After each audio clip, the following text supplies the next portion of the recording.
La Turquie est une terre de contrastes et de surprises, où modernité et traditions anciennes coexistent dans un mosaïque unique au monde. Un pays capable d'étonner avec des coutumes insolites, des inventions particulières et des records incroyables que peu connaissent.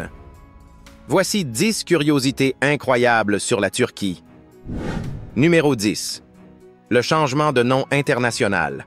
En décembre 2021, le gouvernement turc dirigé par Recep Tayyip Erdogan lança une campagne auprès des Nations Unies pour modifier le nom international du pays. La raison? Éviter la confusion constante avec la dinde, l'animal symbole de Thanksgiving aux États-Unis. Après des mois de discussions bureaucratiques, le 2 juin 2022, le nom officiel passa de Turkey à Türkiye. Une décision que beaucoup jugèrent étrange, mais motivée par le désir de protéger l'image et le prestige national. Pour les autorités turques, il n'était pas acceptable que leur nation soit associée à un volatile cuisiné pour les fêtes américaines. Un choix qui a suscité le débat, mais qui montre combien la fierté nationale compte encore énormément dans la politique turque contemporaine. Numéro 9. Istanbul entre deux mondes. Avec ses 5343 km² et plus de 15 millions d'habitants, Istanbul est la ville la plus peuplée de Turquie et l'une des plus extraordinaires au monde. Elle se situe à cheval entre deux continents, l'Europe et l'Asie, séparés par le Bosphore, le détroit le plus étroit de la planète avec à peine 700 mètres à son point le plus réduit. Fondée par les Grecs au 7e siècle avant Jésus-Christ sous le nom de Byzance, elle devint ensuite Constantinople lorsque l'empereur romain Constantin la choisit comme capitale. Pendant plus de 16 siècles, elle fut le cœur d'empires tels que byzantins et ottomans. Ce n'est qu'en 1930 qu'elle adopta officiellement le nom d'Istanbul. Pourtant, malgré son importance historique et démographique, la capitale politique de la Turquie reste Ankara, désignée dès 1920. Numéro 8. Les voitures les plus chères du monde. Acheter une voiture en Turquie est une entreprise extrêmement coûteuse. Un modèle de luxe qui en Europe vaut 50 000 $ démarre ici à au moins 100 000. La raison principale est le système fiscal. Au moment de l'achat, il faut payer des taxes équivalentes à la valeur totale du véhicule. En pratique, cela signifie acheter la voiture 2 fois. C'est pourquoi une grande partie des habitants d'Istanbul préfèrent se tourner vers les transports publics qui incluent un métro en constante expansion, des bus, des minibus et même des ferries, tous accessibles grâce à la carte urbaine Istanbul Kart. Ce système permet de se déplacer dans une mégalopole chaotique sans supporter de dépenses insoutenables. La voiture, pour beaucoup, reste un rêve difficile à réaliser, tandis que le réseau public représente une solution essentielle et accessible à la majorité. Numéro 7. Une coutume nuptiale qui mène au tribunal. Dans certaines zones rurales de Turquie, il existe encore une tradition appelée l'enlèvement de la mariée. De jeunes hommes, avec l'aide d'amis, enlèvent la jeune fille aimée et l'emmènent au loin, parfois dans les bois, jusqu'à ce que la famille découvre l'affaire. Si la jeune femme déclare ne pas avoir consenti, le prétendant risque jusqu'à 10 ans de prison. Si en revanche elle accepte, ils peuvent se marier sans payer la dot traditionnelle. Beaucoup de jeunes filles donnent leur accord par amour ou pour éviter le stigmate social qu'entraînerait l'arrestation du fiancé.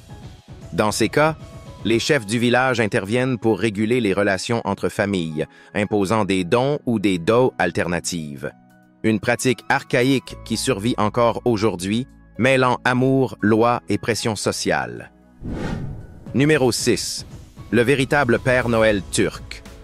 Contrairement à ce que beaucoup pensent, le Père Noël ne vient pas de Laponie, mais de Turquie. Saint Nicolas naquit en effet à Patara, dans le sud-ouest du pays, au sein d'une famille aisée.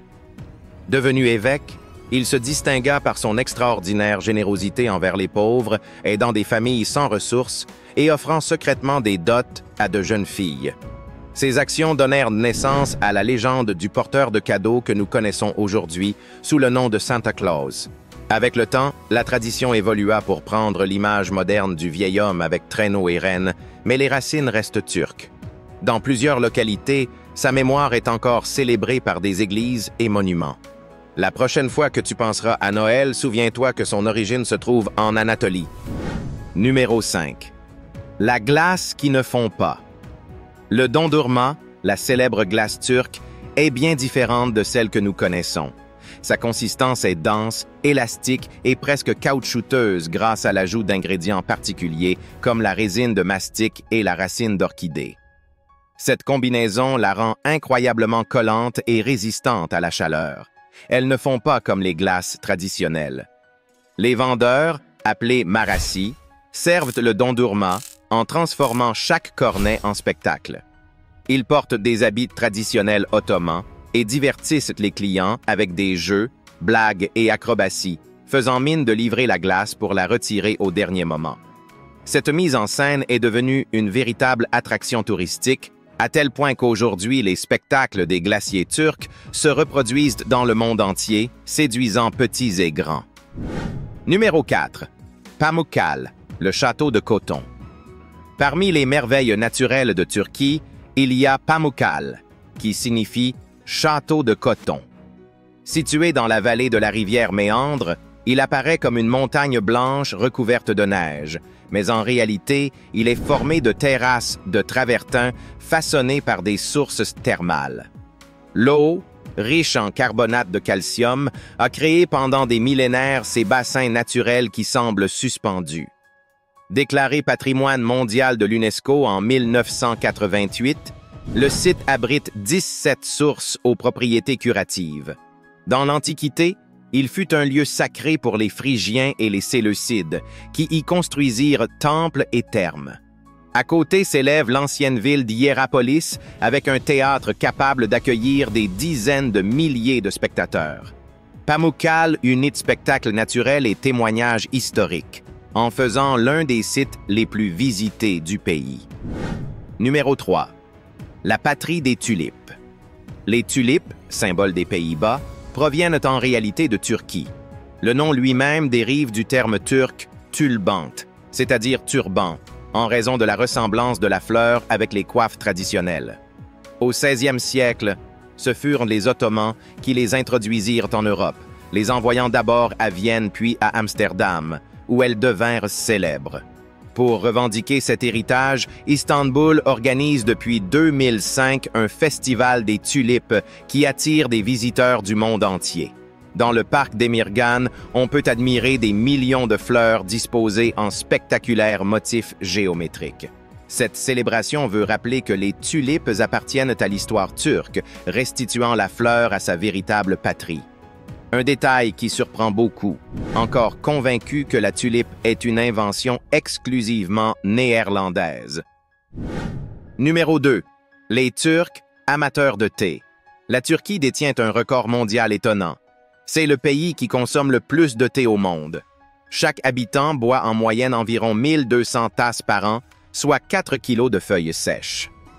La production se concentre surtout dans la province de Rize, au bord de la mer Noire, où le climat humide et les vents de mousson offrent des conditions idéales.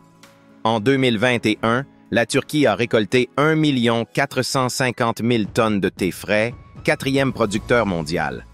La majeure partie reste destinée à la consommation interne, preuve de l'importance du thé dans la vie sociale turque. Boire ensemble une tasse signifie hospitalité et partage, au point qu'en 2022, cette tradition a été reconnue par l'UNESCO comme patrimoine culturel immatériel de l'humanité. Numéro 1. La plus forte densité de mosquées au monde.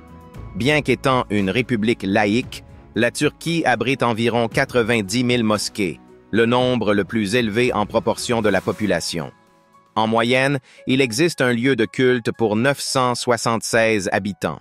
Certaines sont de véritables chefs-d'œuvre architecturaux, comme la mosquée Kokhatepe à Ankara, avec son imposant dôme et ses minarets atteignant 88 mètres, ou la célèbre Hagia Sophia d'Istanbul. Cette abondance reflète l'identité profondément islamique de la société turque, malgré la diversité religieuse qui inclut également des communautés chrétiennes et juives. Selon les statistiques, près de 98% des citoyens s'identifient à l'islam, majoritairement sunnite. La présence généralisée des mosquées rythme la vie quotidienne avec l'appel à la prière, représentant en même temps tradition, culture et cohésion sociale dans chaque ville et village. Aujourd'hui, notre voyage touche également à sa fin, mais ce n'est pas le dernier. N'oubliez pas de laisser un j'aime, un commentaire et de vous abonner à la chaîne si vous avez aimé la vidéo. À la prochaine aventure!